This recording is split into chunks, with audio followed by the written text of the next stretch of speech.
Have you ever thought, why do I always attract emotionally unavailable partners? Is it by chance? Is it a coincidence? Or your karma? Today, we are going to address this deeply misunderstood yet vital concept, emotional availability.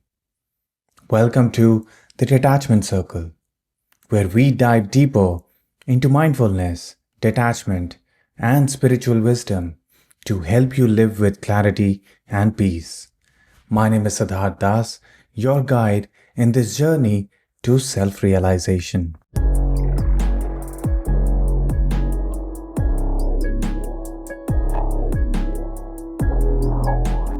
Let's start this episode with a hard hitting truth. You are not attracting emotionally unavailable partners by chance. It is not a coincidence. You are attracting mirrors. They are reflecting back your emotional unavailability back to you. So, if you have been surrounded by emotionally unavailable people, ask yourself, am I emotionally available for myself? Let's begin. First of all, let's try to understand what emotional availability is, because there is a lot of misconception around it. A lot of people think that if you are able to talk about your emotions, if you are able to express your emotion, you are emotionally available, which is incorrect. True emotional availability means that you are able to sit with your emotions, understand them, process them without projecting it on somebody else, without letting them take over you and guide your behavior. It is about having the courage to sit with those emotions which you are desperately trying to run from. It is about consciously deciding not to numb, distract, or project your emotions on others. A person who is constantly talking about their emotions but not actually healing them or understanding them is emotionally expressive, not emotionally available. So I get asked this question a lot, that why my partner is emotionally unavailable. Just because you are able to express your emotion, that does not make you emotionally available as well. Until you sit with your difficult emotions like anger, pain, guilt, fear, loneliness, without distracting yourself, without suppressing these emotions, if you are able to sit, process, and learn from them, you cannot be emotionally available. So ask yourself, when was the last time I actually sat with my emotions without trying to distract myself? And distracting from emotions is easy. We have a distraction device right in our pocket, which is there with us 24 hours. And these days, one of the common problems I have seen that people are aware about their emotions. They know about emotional unavailability or availability. They can talk about it for hours, but still they are not emotionally available. They have all the awareness, but they are unable to process it. They have all the knowledge, but they are unable to implement it. And that's exactly where coaches like me come into the picture to help you integrate that knowledge into your life. Let's try to understand, why do we become emotionally unavailable?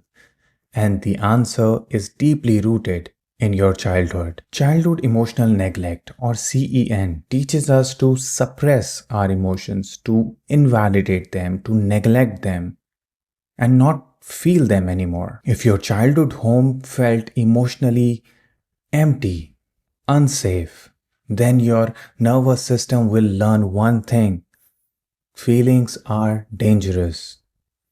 And we have been conditioned to suppress our emotions. Oh, you should not get angry. Hey, don't cry. You are a strong baby. You shouldn't regret about things. You should not feel this way. We have been trained to invalidate our own feelings, and especially sadness and anger. And as an adult, It reflects in our behavior. When we are feeling sad, what do? We sometimes order pizza from outside. We try to eat some junk food just to get that dopamine hit, just to feel better. Or we'll consume content which will numb us or distract us. We are unable to sit with our own emotions. And yet we have the courage to call the other person emotionally unavailable. But what about your own emotional availability? Why can't you be available for your own self? So, from childhood, we have been conditioned to not feel our emotions. So, as an adult, we avoid intimacy by being busy. We become hyper independent and we endlessly help others thinking that we are strong. Because we have been taught this is what strength looks like. Big boys don't cry. Crying is a sign of weakness. With this kind of conditioning, of course, we become emotionally unavailable as an adult because we thought emotions are weakness. And strength is all about enduring more. Strength is all about becoming hyper independent by avoiding intimacy, by not showing your vulnerability and helping others even at the cost of your own well being. This is not strength, this is emotional numbness, wrapped and labeled as resilience or strength. This is a fake strength. This is a false idea of strength. So now, when you chase emotionally unavailable partners, you are chasing familiarity because that's what your nervous system learned as growing up. So even if it is painful, even if it is a neglect, you are still chasing that unconsciously, subconsciously, because it feels familiar. It is time for you to reflect. What emotional coping mechanism from childhood am I still carrying in my adult relationships? Sit with this, write about it, and once you understand these patterns, you can break them. Your subconscious does not seek happiness, it seeks familiarity. If emotional chaos was familiar, then a healthy love will feel boring. And that's why majority of the relationship fails. Because people think that their life has become boring. Because their nervous system is addicted to the drama, to the emotional chaos. And I have to be really clear here. You are attracting emotionally unavailable partners because you are emotionally unavailable for your own self. You mistake intensity for intimacy, chaos for passion, and neglect for independence. You crave emotional breadcrumbs because you have never known emotional abundance. You attract emotionally unavailable partners because you yourself is okay in settling for emotional breadcrumbs. When you don't feel deserving of a emotionally available partner, then how will you attract them? So ask yourself, what painful patterns are repeating in your relationships? Because the people will change, their face will change, but how they make you feel remains the same. Every partner you trust becomes emotionally unavailable. The problem is not in them, it is in you, because that's what you have learned in all your life. That's what your nervous system is addicted to. And your childhood was majorly given by karma. You chose this family, you chose these experiences, you chose these lessons which you were supposed to learn. And that's exactly what I do in my exclusive premium one on one coaching. It's called the Karmic Lens. It is a 12-week program where I help my clients in understanding these lessons and breaking free from them. Like I always say, there is no shortcut of burning karma. You can only learn from karma. And it stops repeating. We need to stop seeing karma as our enemy. It is a teacher. It is here for us to evolve. So if you are interested in learning about your karma, if you are interested in breaking free from these emotional loops, from these karmic loops, then DM me on Instagram with the word karma and I'll help you out. It is all about breaking these loops and attracting healthy love. The love that makes you feel safe within you. From a spiritual point of view, emotional availability is pure presence. It is the ability to observe your emotions without being consumed or controlled by them. Bhagavad Gita teaches us emotional detachment. To not suppress your emotion, to understand your emotions, but not let them dictate your peace. In Advaita Vedanta, emotions are nothing but a wave in the ocean. You are the ocean of consciousness, and these waves are rising and falling. You are just witnessing them, observing them without letting them take over you. One of the most loved spiritual speaker, Osho, beautifully describes it as real love is only possible for the emotionally courageous people, the one who are embracing their emotional vulnerability, the one who are ready to face their own emotions, the one who think emotional vulnerability as a strength, not weakness. Spiritual awakening demands emotional honesty.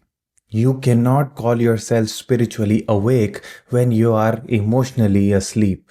So I want you to close your eyes. Take a deep breath and ask yourself, what emotion am I afraid of?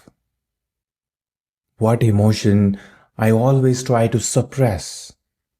I do not allow myself to feel. Sit with it. Write about it. You'll know your answer. The path to your spiritual awakening lies in your emotions. And these emotions carry a lot of data. A data that you fail to extract when you are suppressing them, when you are distracting yourself. An emotion can tell you a lot about yourself. What makes you sad? What makes you angry? What is that line which you have created in your mind that once people cross that line, you get angry? Is this line even necessary? What are you trying to protect? Your emotions can tell you so much about you. All you need to do is witness it, observe it. And if you want to learn how, then you can always reach out to me and I'll teach you in one of my coaching programs. Talking about coaching program, I recently launched a group coaching program called Unhooked, the Art of Sacred Detachment. In this 6-week journey, people are undergoing tremendous transformation. They are trying to learn their own attachments, where their energy is leaking, and we are detaching them. We are cutting the cords. We are learning to be free. The next batch is going to out pretty soon. In case you are interested in joining and learning about attachment, integrating it in your practical life, then do comment with the word unhooked and I will reach out to you. Now let's try to understand how we can be more emotionally available. The answer lies in the daily practice. This is not something which you can create in a day. It is about nurturing it every day, in every moment. So here are some steps which you can take. First of all, practicing mindfulness. Mindfulness is all about being present in the present moment. And when the emotions are taking over, They come with their friend, thoughts. Thoughts are the language of your mind, and emotions are the language of your body. So, when you are feeling an intense emotion, of course, your mind is going in the past or in the future.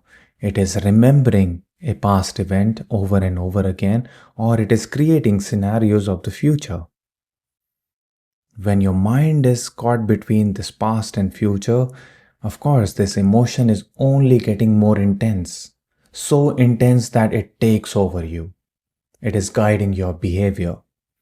You're projecting it on other people. Now, mindfulness teaches us to be present in the present moment. This moment, when you are listening to me, wherever you are, this moment is same for us. In different part of the world, this present moment is real. This is the absolute reality. And when you are here, your mind and body are aligned together in the present moment, in the neutral zone. And this is where you can intercept your thoughts. You can tell yourself that my thoughts are not real, they are imagination. This moment is real.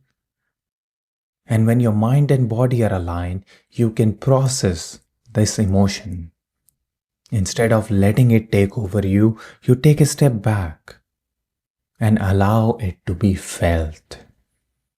Mindfulness goes a long way in helping you in your emotional availability and your emotional balance.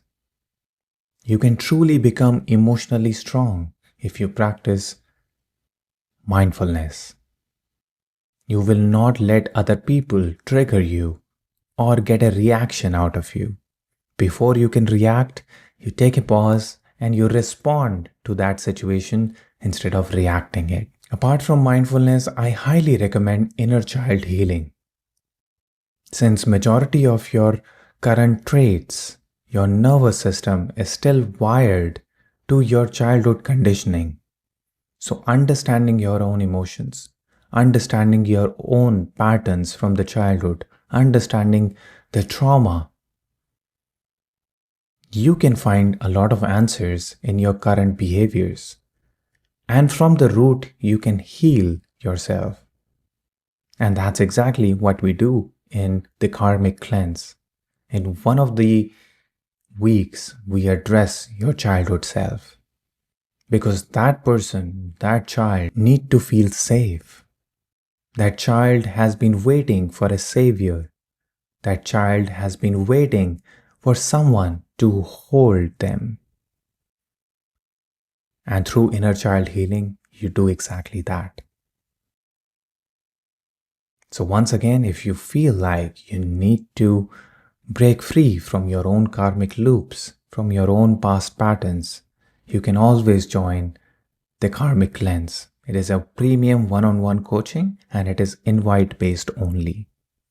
So do reach out to me on Instagram with the word karma and I'll help you out. Apart from these, I also highly recommend somatic healing. Somatic practices are all about feeling these emotions in your body, letting your body release these emotions through breath work, through physical exercise like shaking your hands, movement, and aligning your breath with it. So through somatic healing practices, you can also release these emotions and you can also understand your emotions better and you can become emotionally available. Last but not the least, I also recommend conscious journaling. Journaling has helped me and my clients for many years. When you are writing about it, when you are writing about your own childhood, your own patterns, you get to reflect a lot of things. You get your answers because your thoughts are all here inside your head and you cannot see them really. When you take these thoughts and put them on a piece of paper, then they become real. You are able to see them, you are able to reflect on them and find more answers. And a lot of times, if you are not able to do it, then seek a help of a coach. Because that's what I do for my clients. They send me their journal every day, and then I analyze it and I help them reflect. I help them see their own karmic loops. So, conscious journaling goes a long way in helping you reflect. So, I highly recommend these four practices to become emotionally available, starting with mindfulness, inner child healing, somatic practices, and conscious journaling. Do try them and let me know if you need more help. As long as you are practicing these four methods, it is going to really help you.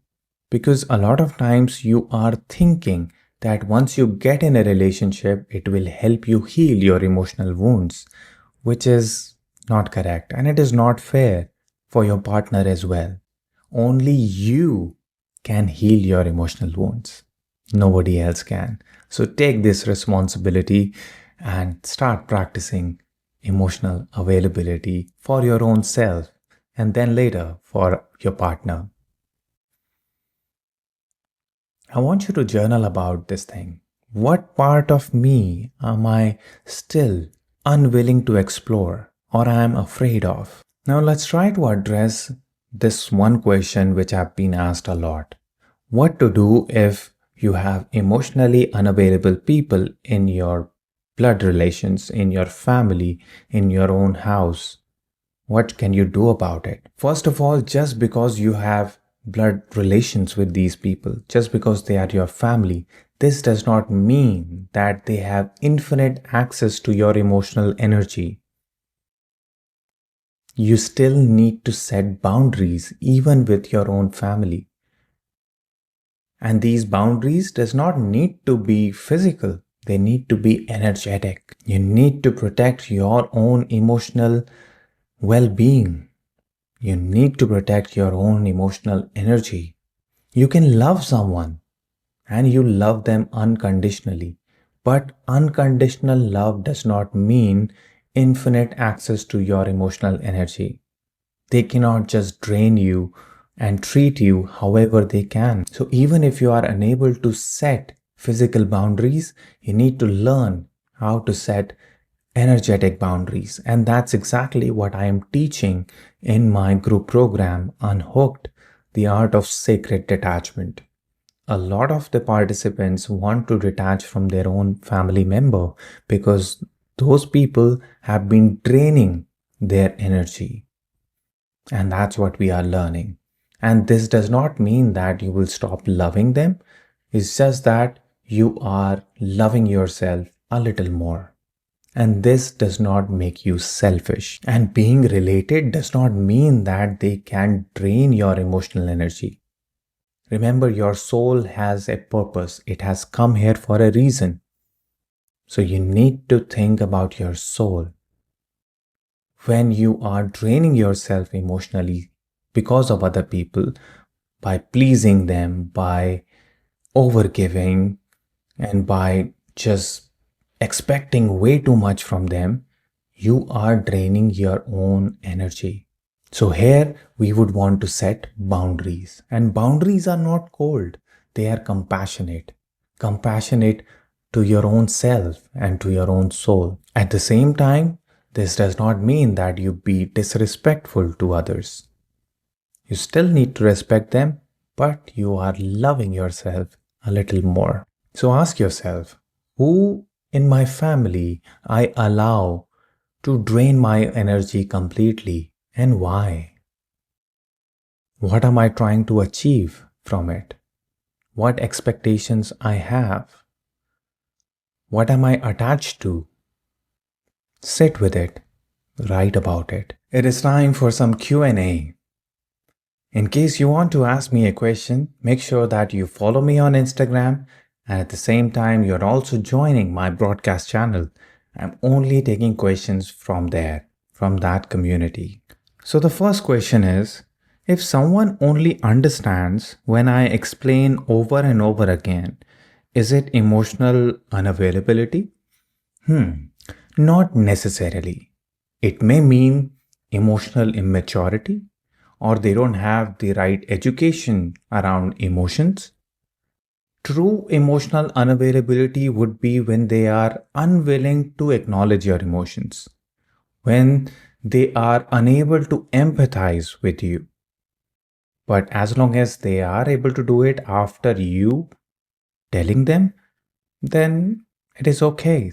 They are a slow learner, but they have the capability to understand your emotions, which is a good thing. So keep it up, don't lose hope, and they will learn sooner or later. Our second question is, my friend said she doesn't know how to respond emotionally. Is she unavailable? Possibly. Possibly that she has suppressed her emotions. She is unwilling to show her vulnerability. So there is a high possibility that she may be emotionally unavailable. However, we need to understand her better. Right? It is too soon to say.